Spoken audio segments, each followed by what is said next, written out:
When my unit and I are executing a mission, it's important that we gather as much intelligence as possible. We've been able to intercept some top-tier level high-value targets in Baghdad thanks to information from INSCOM. We've had pieces of information that are valuable beyond measure. You know, a warning about an IED along a route we're going to take. You can point at that and say, that just probably saved 3-4 guys' lives right there.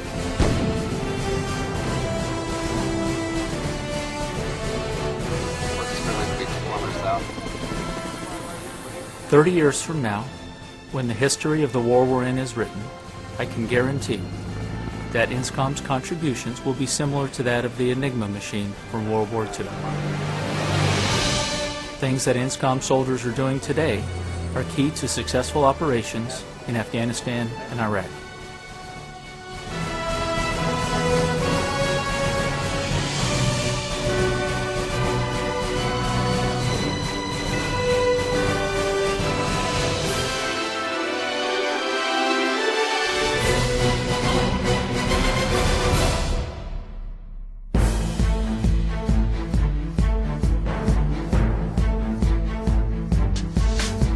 INSCOM conducts multidiscipline intelligence operations and computer network operations in support of combatant commanders and Army commanders around the world. With 15,000 soldiers and civilians dispersed at 180 locations in 30 different countries, the sun never sets on INSCOM.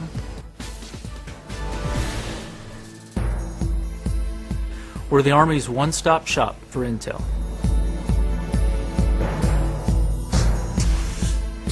The Army force that brings intelligence down to the tactical user, and from that tactical level all the way up to national consumers.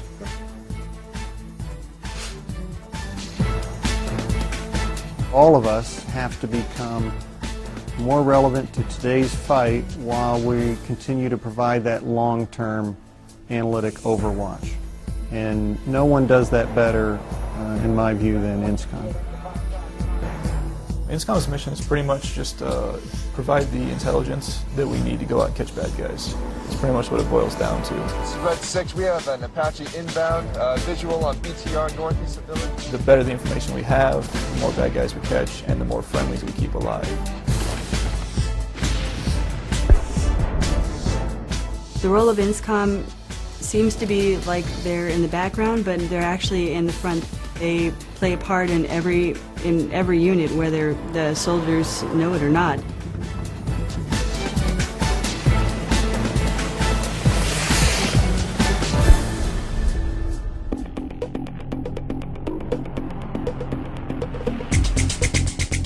Being an INSCOM soldier in a tactical environment gives us kind of a unique perspective on how operational intelligence can influence ground operations.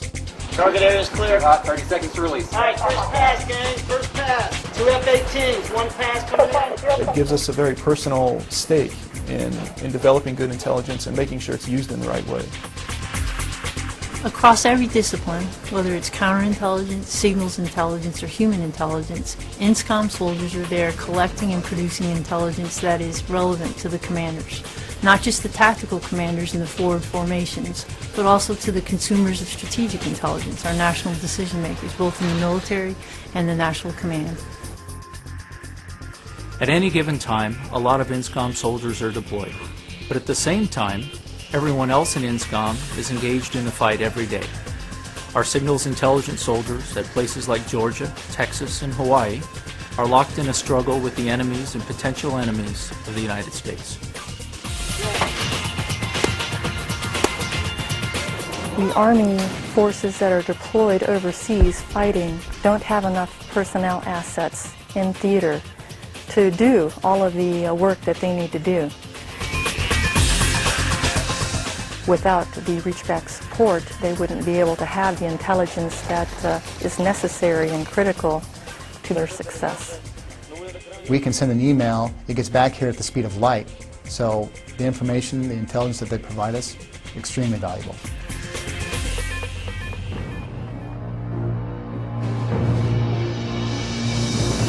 Clearly after 9/11, we realized that information and intelligence needed to be shared very rapidly. not just amongst the intelligence agencies themselves, but pushed out where relevant to commanders with forward forces out in the field. So one of INSCOM's most important and enduring contributions since the war began was to put an architecture in place so that we could flatten the networks and provide Army commanders forward with access to the intelligence produced in the national agencies. INSCOM has people who work in all of the major national level agencies: the NSA, the NGA, the CIA, and the DIA. INSCOM soldiers also work with our joint partners in the Navy, Air Force, and Marine Corps. There's biometric analysis, which has clearly come into its own in these wars in Afghanistan and Iraq. Also, similarly, MASINT has really come to the forefront and made significant contributions, particularly as we look at force protection and providing intelligence that aids our forces that are moving around the battle space. And then finally, I would say, that intelligence that is gained from the cyber domain. Huge contributions that have clearly made a difference to our commanders.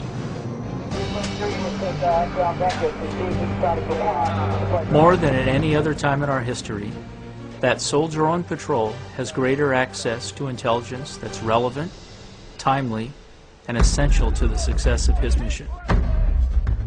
We had one situation where we had about a mid-level facilitator inside of the greater Baghdad area that we were able to accurately target where he was located. And it was like playing chess. He would make a move, we would make a move. The intelligence that was coming in allowed us to outmaneuver him. As soon as he saw us, he basically put his head down. It's like, wow, I can't believe that you guys got me.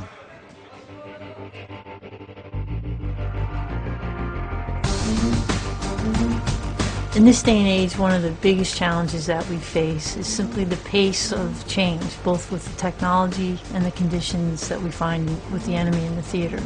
As a result, we're constantly upgrading the equipment, the tools, and the advanced skill training that we provide to ensure that our intelligence formations arrive in theater with the right skills, the right equipment to remain on the forward edge. The Foundry program is about bringing multidiscipline, strategic, and operational expertise to the tactical level, so that those soldiers are on the same level as INSCOM in performing intelligence tasks. They use live environment training from intelligence soldiers that have just got back from a deployment or intelligence agencies that are currently supporting the fight. INSCOM is truly making an effort at capturing lessons learned from the units immediately as soon as they redeploy. We're constantly reassessing and reevaluating what our commanders need to succeed on the battlefield today. I'm very proud of INSCOM's ability to anticipate and respond to evolving requirements. That INSCOM has and continues to provide SIGINT biometrics and cyber solutions in a matter of days and weeks, not months and years, is very significant and has been critical to our success, not just in Iraq and Afghanistan, but in other theaters around the world. INSCOM will continue to transform, because we have to. When the enemy changes, when technology changes, INSCOM has to move along with it in order to continue to prosecute that enemy.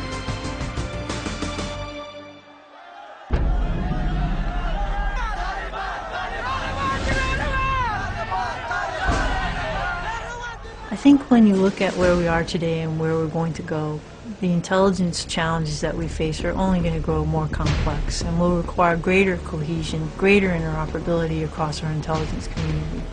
In this effort, INSCOM has and will provide the enabling layer to allow our commanders and our warfighters in the field to gain access to the intelligence and technology that's available in the greater intelligence community, and with this, answer the critical questions and ultimately survive and succeed on the battlefield.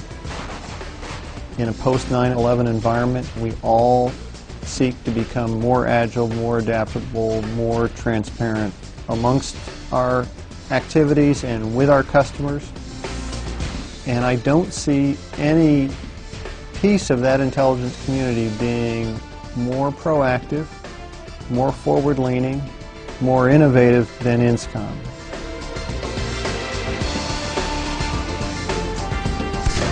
Before I went to Iraq, I didn't really understand the role of INSCOM, and once I saw how it all fit together, then it made a lot more sense. Without INSCOM, our Army would not be our Army.